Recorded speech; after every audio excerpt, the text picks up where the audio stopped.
De acuerdo. Entre tanto, tenemos que votar y necesitamos de los partidos políticos que cumplen con su tarea de orientar a los ciudadanos. Gracias.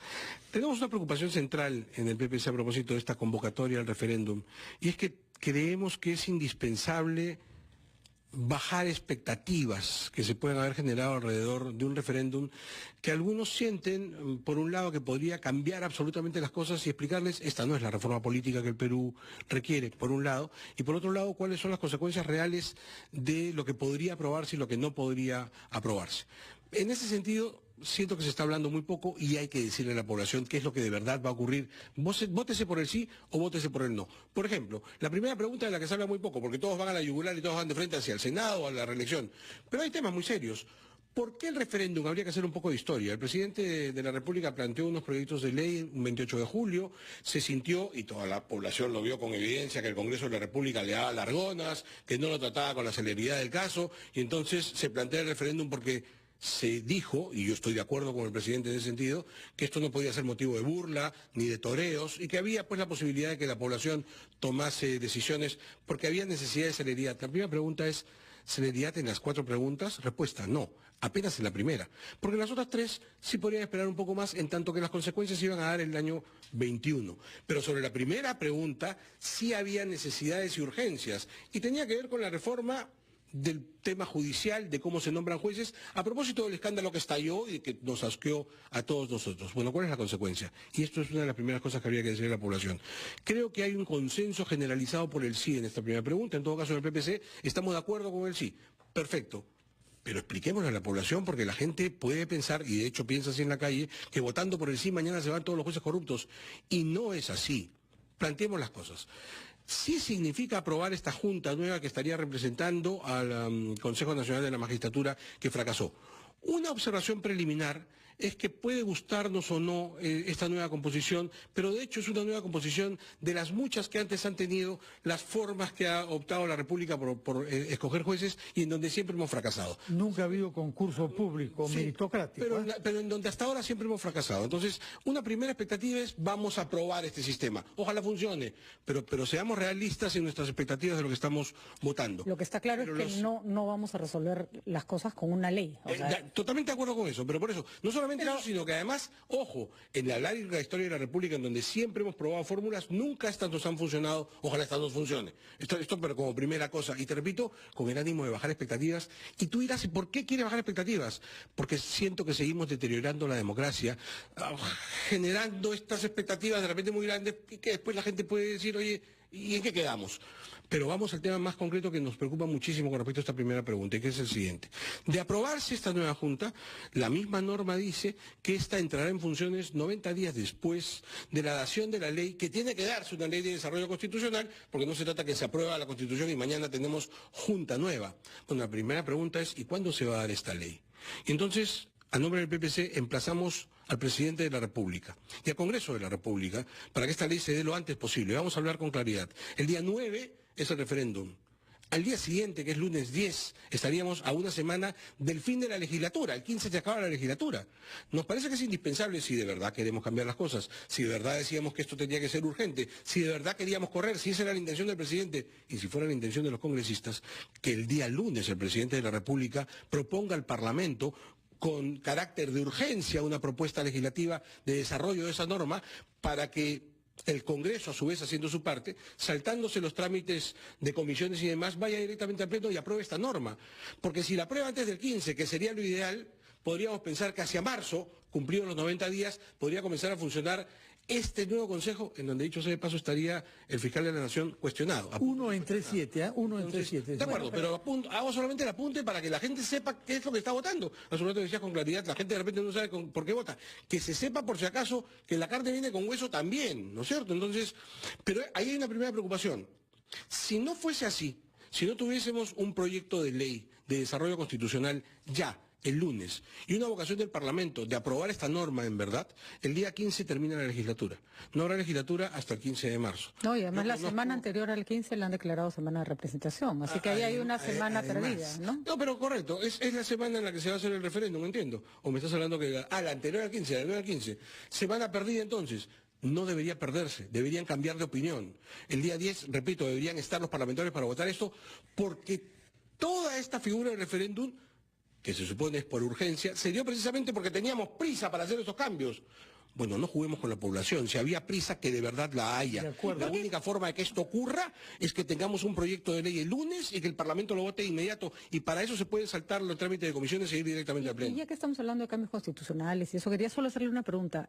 ¿Se quejan los congresistas de que tienen embalsados miles de un montón de trabajo, proyectos de ley que no salen? ¿Por qué se van de vacaciones hasta marzo? Ese es el tema de las legislaturas. ¿Por qué las legislaturas? Porque hay, no, tranquilamente podrían evitarlo. Ahora, esta es mi opinión, después de haber sido parlamentario durante 5 años. Por eso le pregunto. Este espacio de tiempo es saludable, no para que descanse el parlamentario, para que descanse la gente. De acuerdo. La gente está así, o sea, nos hace bien, escuchando a algunos parlamentarios, nos hace bien descansar de ellos pero podría unos ser meses, que se tome en enero, ¿no? Esto dicho un poco como broma, pero básicamente esa es la lógica, ¿no? Señor Bengolea, quédese por favor, que no queremos descansar de usted, ¿ah? Pero si nos acompaña durante la pausa, podremos hablar sobre las otras 3 preguntas del referendo. Se ha referido a la primera, planteando soluciones de urgencia para evitar el empantanamiento, pero quedan las otras 3 preguntas de este referendo sobre aspectos ligados a la representación política. Nos ha explicado la posición de su partido, bajar las expectativas y acelerar el paso respecto a la reforma que crea la Junta Nacional de Justicia, que es el tema de la primera pregunta del referendo de este domingo. Pero hay otras 3 preguntas que tienen que ver con la representación política. El financiamiento de los partidos, número 1. En segundo lugar, la no reelección de los congresistas. Y en tercer lugar, la introducción de un régimen parlamentario con 2 cámaras. Posición, por favor, del PPC sobre estas 3 preguntas. Pregunta número 2, lo que plantea básicamente es, y esto también hay que decirlo a la gente, elevar a rango constitucional algo que ya es legal, o sea, algo que ya existe. Y esto también lo vuelvo a plantear otra vez con el mismo objetivo, que nadie piense que el voto por el sí, con el cual estamos de acuerdo, y que me parece que también es mayoritario en esta pregunta 2, vaya a significar el gran cambio de transparencia de los partidos políticos. Vamos, eso ya está en el tema normativo. Se está incluyendo en la situación de penalizar, ¿no es cierto?, una conducta que no estaba penalizada antes, pero esa es la única modificación. Y con respecto a eso, hay que observar también con claridad cómo es la famosa figura de la penalización. Ya hay algunos proyectos de ley en el legislativo que me parece que más bien están yendo en contra de lo que se quisiera, porque repasando esos proyectos de ley que ya existen, se están justaponiendo situaciones con el lavado de activos, entonces no termina de fijarse bien cuál es el tipo del cual estamos hablando, e inclusive están presentando la figura en los proyectos que yo he visto de unas penas menores a las que se dan de lavado de activos, con lo cual lo que podrías tú tener es una persona que podrías condenar a 20 años por lavado de activos, que podría decir, no, espérate, no es esta figura sino la otra, que es más o menos lo mismo, entonces no me des 20 años sino 8. Ahí hay circunstancias que todavía tenemos que afinar, y otra vez vuelvo al discurso anterior entonces. Me parece que es indispensable en este caso, de parte de la representación parlamentaria, que podamos elaborar una buena ley, ya que si queremos penalizar esta figura, tiene que ser a través de una buena norma. Los proyectos que existen hoy en el Poder Legislativo me parece que no están bien y que tienen que trabajarse, que tienen que mejorarse. Si no fuese así, esta pregunta que se va a plantear mañana, en el referéndum, y que seguramente ganará el sí, no tendrá los efectos que se quiere y generará más bien torpeza, confusión y una vez más desengaño de la gente, que podría haber a la larga que en lugar de haber arreglado la situación la complica más y le presta ventanas de salida a algunos corruptos que entran a la política de los partidos políticos. De acuerdo. Entonces, respecto de la tercera pregunta, ¿qué parece la que más adhesión popular puede despertar? Es decir, la no reelección de los congresistas. ¿A favor o contra? En eso hay una posición, entendemos, mayoritaria de la gente, absolutamente mayoritaria, en el sentido de decir, vamos a castigar a estos congresistas, que no haya reelección. Yo debo decir que la posición histórica del partido ha sido distinta, y ha sido en favor de la reelección, y las últimas veces que nosotros hemos participado en discusiones siendo congresistas, establecimos desde siempre las razones por las cuales nosotros creemos que es indispensable, si queremos generar una buena política, que la población tenga la oportunidad de elegir a aquellos que han tenido un buen trabajo. Se puede decir en contra de esta argumentación que la realidad nos enfrenta a algo distinto y que la población más bien ha reelegido mal. Bueno, eso depende del cristal con el que se mire, ciertamente, ¿no es cierto? Porque si reeligen a una persona que no es de tu gusto, lo que habría que preguntarles a aquellos que lo reeligieron, y probablemente sí son del gusto de aquellos, y yo lo que siento es que mi voto tiene que ser respetado tanto como el voto de cualquier otra persona. Vuelvo otra vez a los argumentos que ya se han dado en el sentido del bajo nivel de reelección que hay en el Perú, que suele no superar el 20%, y también al testimonio que nos queda, con algunas excepciones, sobre todo en este Congreso, pero hasta el anterior funcionaba, de decir, oiga, normalmente los mejores congresistas son los que tienen experiencia, son los que llevan el peso del Congreso y el trabajo parlamentario, y normalmente si tú haces una ley de los 10 escándalos del Congreso, los 10 son de congresistas nuevos. Entonces, la novedad congresal no te asegura una mejor representación parlamentaria. Y yo siento más bien que podríamos estar yendo a una cuestión que sea peor que la enfermedad, y podríamos estar frente a un peor Congreso precisamente por habernos negado esta posibilidad. O sea, usted recomienda votar no. Y la tercera pregunta. Lo que yo espero es que sí haya reelección parlamentaria. Entonces está votando sí, no, hasta ahora. Que es exactamente lo que no quisiera hacer, Fernando. Pero voy a hacerlo si esa es tu pregunta. O sea, ayer lo conversamos mucho en la Comisión Política. No se trata de salir a dar numeritos o a dar nombres. Sí, no, sí. O sea, y seguir confundiendo a la población. Bueno, pero hay que dar recomendaciones. Ojalá podamos ahondar, y agradezco lo que estamos haciendo aquí, en consideraciones más allá de cuál sea la fórmula final, que le corresponde a cada quien, pero que aquella persona que vaya a votar sepa por qué está votando y sepa cuáles son las consecuencias de su sí o de su no. ¿No es cierto? Entonces, ahí hay una razón fundamental. Al interior del partido, no lo negaré, hay posiciones encontradas con respecto a esta pregunta, y muy encontradas, de quienes dicen, siguiendo la línea histórica del partido, oye, efectivamente, sí debería haber reelección, sobre todo en el caso de los congresistas, porque yo he escuchado decir, por ejemplo, y esto me parece mal dicho, que se dice, oye, pero si no hay reelección para el presidente, no hay reelección para el presidente o gobernador regional, no hay reelección para el alcalde, tampoco debería haber para el congresista, que es el único, y yo digo, no es cierto. Porque los tres anteriores manejan presupuesto y esa es la razón fundamental por la cual se impide su reelección. El congresista no lo maneja y por tanto su figura es similar a la del consejero regional y a la del regidor, que son figuras que sí pueden ser reelectas precisamente porque lo que se espera es que ganen experiencia para la tarea normativa que les toca a cada uno en su nivel. También al congresista. Yo sé, sin embargo, que lo popular es pegar al Congreso.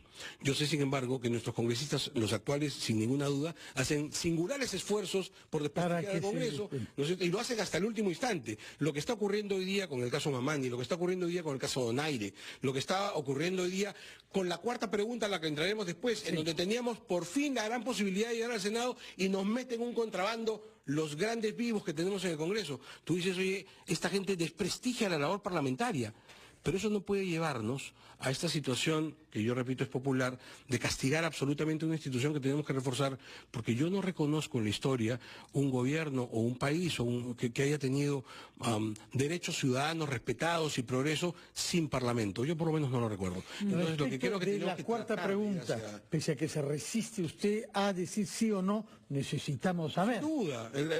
¿Dos cámaras sí o no? Sin duda la respuesta ayer era sí, por el tema del Senado y por la necesidad que tenemos de un Parlamento más reflexivo y de convocar a los mejores del país, que probablemente con un Senado de la República se sientan convocados a participar. Necesitamos que vuelvan las luces o las mentes más lúcidas del país a hacer política. El problema es la famosa trampa que han metido en el Congreso y entonces hay que decirlo con toda claridad. Votar por el sí significa tener Senado y aceptar infelizmente esta decisión que han tomado en el Congreso irresponsablemente de cambiar las normas en lo que respecta al control de poderes, ¿no es cierto? La voto de confianza, señor Bengolea. Entonces tenemos que tomar una decisión súper difícil. Si votamos sí, viene con hueso. Si decimos no, por darle la contra a este Parlamento mezquino, vamos a quitarnos probablemente una de las últimas posibilidades que teníamos de reparar el Senado de la República. Muy bien, señor Bengolea, muchas gracias por el esfuerzo que hace usted y su partido, el PPC, por mirar estos temas con profundidad. Tomamos contacto telefónico con la señora ministra del Ambiente, Fabiola Muñoz,